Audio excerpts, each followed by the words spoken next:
Magandang araw sa ating lahat, mga boxing fans sa magpanig ng mundo. Ang bakbakan o labanan na ating tatalakayin ngayon, ito pa sa pagitan ni Fabio Wardley kontra Justice Huni. Ang mga ito ay nangangampanya sa heavyweight division. Itong si Fabio Wardley ay taga United Kingdom, si Justice Huni ay taga Australia. Magpangabot po sila ngayong June 7, 2025 sa Portman Road Football Ground, Ipswich, United Kingdom. Ibig sabihin, dayo rito si Justice Huni.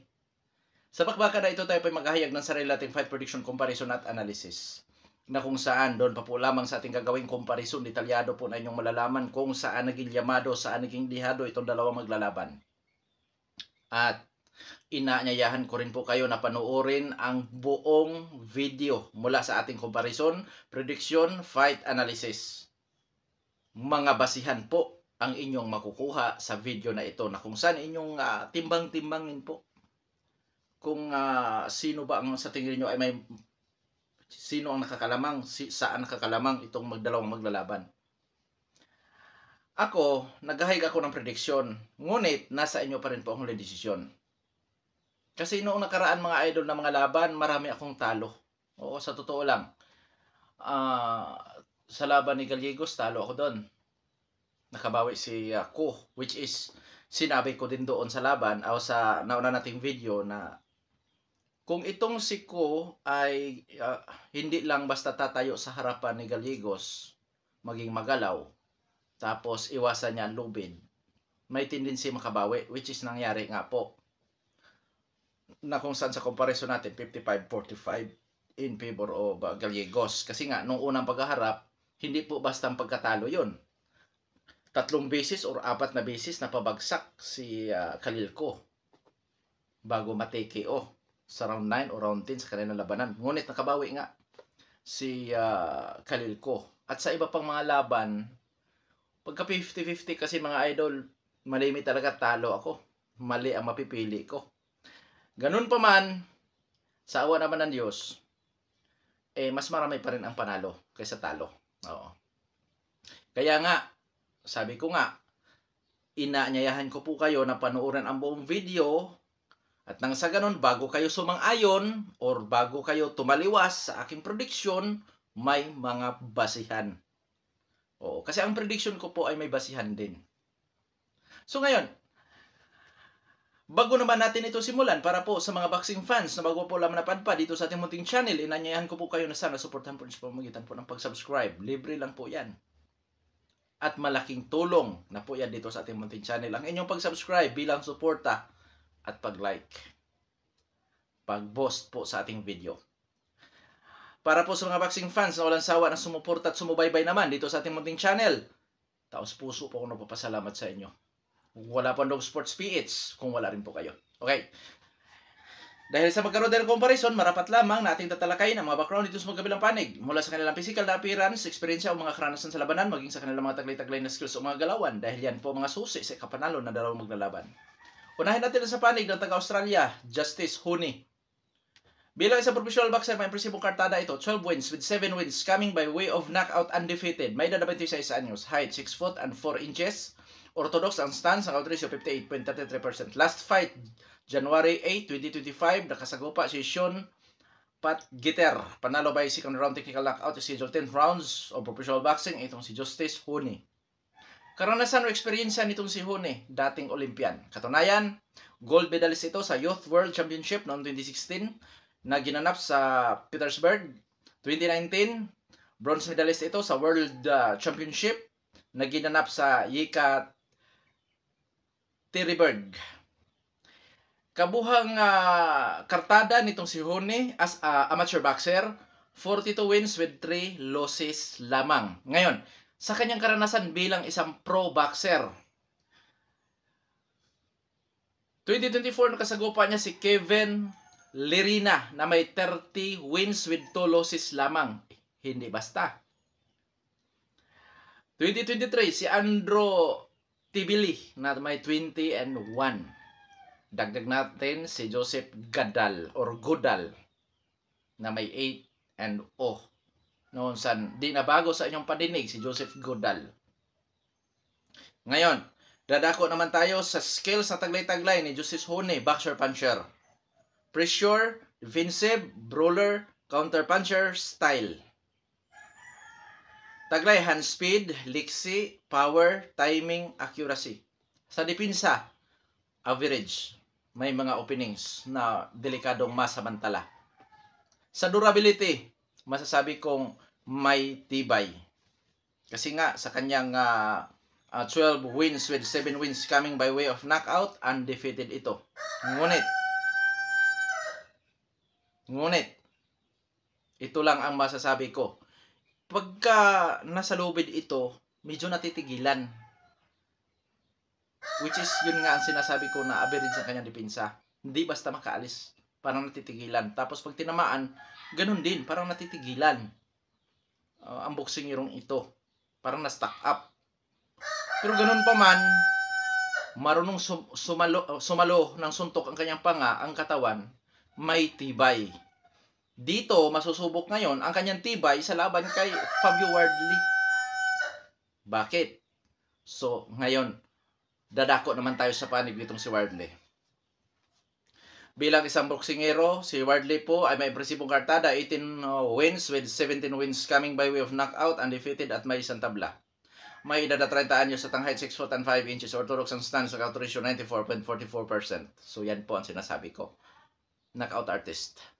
Last fight, October 12, 2024, nakasagupa ang dating Olympian, Frazer Clark. Panalo by first round technical knockout si Fabio Wardley. Nung una nila pagharap ni Clark, mga idol, nawi sa draw. Ngunit sa rematch, tinapos ni Wardley ang laban by first round. Ganun kalupit ito si Wardley. Di bastang kalaban si Frazer Clark. Sa totoo lang, hindi basta. Bakit? Si Frazer Clark, mga idol, silver medalist yan noong 2017 sa European Championship. 2018, gold medalist yan sa Commonwealth Games. Tapos, noong 2020, bronze medalist sa Olympic. Hindi bastang kalaban si Frazer Clark. Oo, dating Olympian din, pero tinalo yan ni Wardley. Okay, sa karanasan ni Wardley bilang isang professional boxer, syempre ang pinakamatindi na kalaban nito, kasama na doon si Frazer Clark, na dating Olympian. Dagdag natin si Nathan Gorman, na may 19-1. Si David Adelie, si Eric Molina, na kung ikumpara sa kanya, veterano. Skills itong si Fabio Wardley. Malimit sa pressure fighter brawler style ito, mga idol. Ganun pa man, noong rematch nila ni Frazer Clark, pressure siya pero hindi basta-basta pumapasok. Pinapanatili niya ang distansya. Jab, one-to combination, which is epektibo yan sa long range sa suntukan, jab straight.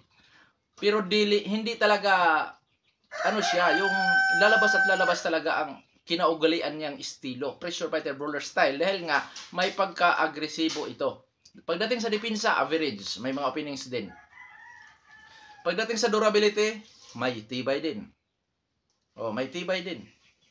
So ngayon, dadako na tayo sa ating comparison. Doon yung ganapin ang bakbakan sa United Kingdom. So, ibig sabihin, advantage yan ni Fabio Wardley. Once na ang laban, maway sa closed fight, closed din sa scorecard. So, disadvantage sa panig ni Hone. Ngayon, sa ranking naman ng box rate, si Fabio Wardley, rank 8 out of 1,576 ka mga boksingero na lumalaban dito sa heavyweight division buong mundo. Rank 10 si Justice Hone. So, dikit lang po sila. Ngayon, dadako naman tayo sa physical na appearance. 30 anyo si Fabio Wardley, 26 anyo si Hone. Parehong nasa prime. Height, reach, power, kung sino ang may advantage. Mas matangkad si Fabio Wardley ng 1 inch. Parehong orthodox ang dalawang maglalaban. Ang knockout ratio ni Wardley is 94.44%. Knockout ratio ni Justice Hone is 58.33. Knockout artist si Wardley, power puncher si Hone, mga idols. Ngayon, dahil nandito tayo sa comparison, height, reach, power lamang si Wardley. Experience or activity muna tayo. Activity. Aktibo pareho dalawa maglalaban. Experience o sa experience tayo. Dating Olympian si Justice Hone. Pero hindi na bago para kay Fabio Wardley ang mapapalaban sa mga Olympian, which is sa huli niyang laban, tinalo niya ang dating Olympian na si Frazer Clark. So para sa akin, 50-50 sa experience niya. Dahil kung inyong titingnan, lamang sa uri ng kinalaban, lamang sa paramihan ng laban, si Fabio Wardley dito po sa Pro Fights. At kabilang sa kanyang tinalo ang dating Olympian, which is minsan na rin naging gold medalist na si Frazer Clark. Ngayon, dadako naman tayo sa skills ng dalawang maglalaban. Boxer puncher kontra pressure fighter brawler. Lamang po ang boxer puncher. Kasi pwede siyang mag-pressure, pwedeng mag-defensive, pwedeng counter. At willing sa brawlan or sa tutoto na suntukan. So may kalamangan, 55-45 dyan sa skills. Kalamangan ni Justice Hone at additional, built-in ang hand speed, liksi at power siyempre. Samantala, ito namang si Fabio Wardley, agresibo, taglay ang power, accuracy, yan po ang kanya. So dito sa skills mga idol, bagamat may kalamangan si Justice Hone si Justice Hone, pero yung aggressiveness, combination sa built-in na power nitong si Fabio Wardley, posibleng magpapahirap yan kay Hone sa aktual na laban. Pero yun nga, yung liksi at ang pagka-boxer puncher nito, pwedeng sabihin natin na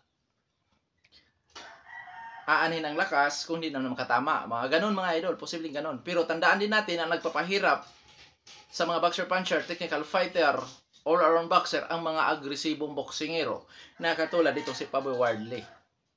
So, kwenong sports, sinong Llamado? Mga idol, kung sa Amerika lang ito ginanap, 50-50 lang ito. Pero dahil sa United Kingdom, siguro 50-48 in favor of Fabio Wardley. Closed lang po yan. 52% sa panig ni Fabio Wardley, 48% sa panig ni Justice Hone. Dahil siya po ay dayo. Pangkalahatan yun. So, kung nasa Amerika lang ito nga, na kung saan pareho silang dayo, 50-50. Pero yung mangdayo ka, tandaan natin na dito sa boxing, di na nawawala ang favoritism, politika. Lalo na kung ikaw ay dayo. Na kung saan kailangan mong magtrabaho ng husto once na ang labanan mauwi sa sukdulang 12 rounds, nang sa ganon, makapangumbinsi ka ng hurado. Yun po ang disadvantage sa dayo. So, yun ang kaunting kalamangan nitong si Fabio Wardley, mga idol. At syempre, dagdag na rin natin ang kalamangan niya ng kaunti pagdating naman po sa rankings. Pero dito sa pangkalahatan, sa skills, experience, hindi po magkakalayo ang dalawang maglalaban. Nakadepende na po yan kung kaninong diskarte, kaninong strategy ang maging epektibo sa laban. Yung liksi o hand speed nitong si Justice Hone o yung power, aggressiveness naman nitong si Fabio Wardley. So ngayon, dadako naman tayo sa ating prediction sa laban. Prediction ko po dyan, Fabio Wardley by technical knockout, 1-9. Oo, posibleng makuha ni Fabio Wardley ang pag-knockout dyan. Gamit ang power, pagka-agresibo. Ngayon, dahil hindi naman lahat ng labanan ang power puncher at saka knockout artist naway sa knockoutan ng laban, dahil yun yung parehong knockout artist, naway pa rin sa puntusan. Pabor pa rin ako kay Wardley, pero matindi na pong laban yan kung sakaling mawi sa puntusan ng mga ito. Na kung saan mga idol, bagamat delikado din si Wardley dyan sa puntusan, kasi nga alam naman natin na galing sa Olympic or sa amateur boxing itong si Justice Hone, na kung saan automatically pagkagaling sa amateur fights, magaling sa puntusan. So delikado si Wardley, pero ganun pa man, pabor pa rin ako kay Wardley na mananalo sa puntusan yan. Gamit ang power at pagka-agresibo, posibleng maging dominante ito sa laban. Pero hindi po yan ganun kadali, dahil nga dating Olympian itong kanyang katunggali.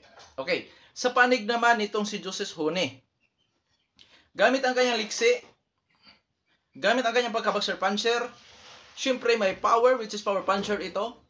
Posible din niya may knockout itong si Fabio Wardley. 1 to 10 din po. Posible niyang madali sa 1 to 10. Mula first round hanggang 10 rounds. Posibleng ma-outbox niya itong si Fabio Wardley. Sanhi ng pagka bugbog. Siyempre, pagka bugbog ka naman mga idol, siyempre mayroon niya mga pinsala. Yung pingas ang mukha, yung masusugata, mabibitakan sa mukha, ganyan. Injuries kung baga. So yun, doon madali itong si Fabio Wardley. Kasi nga, yung hand speed, power, ay hindi po yan natin pwedeng maliitin. Oo. Ngayon, sa puntusan mga idol, alam naman natin na ito ay galing sa amateur boxing, which is dating Olympian. Magaling ito sa puntusan. So, delikado din si Wardley sa puntusan dito mga idol. Sabi ko nga kanina, hindi ito madaling laban. Naun saan, posibleng manalo sa puntusan din itong si Justice Hone. Gamit ang kanyang skills as a boxer puncher, gamit ang liksi, gamit ang hand speed, posibleng madali niya. Posibleng outbox dito si Fabio Wardley. Kaya malaking pagsubok ito sa panig ni Wardley, maging dito sa panig naman ni Justice Hone. Lalo na't siya po ay dumarayo pa para lang makasagupa itong si Fabio Wardley. Kaya matinding labanan ito mga idol. Hindi po ito bastang laban. Uobra kaya ang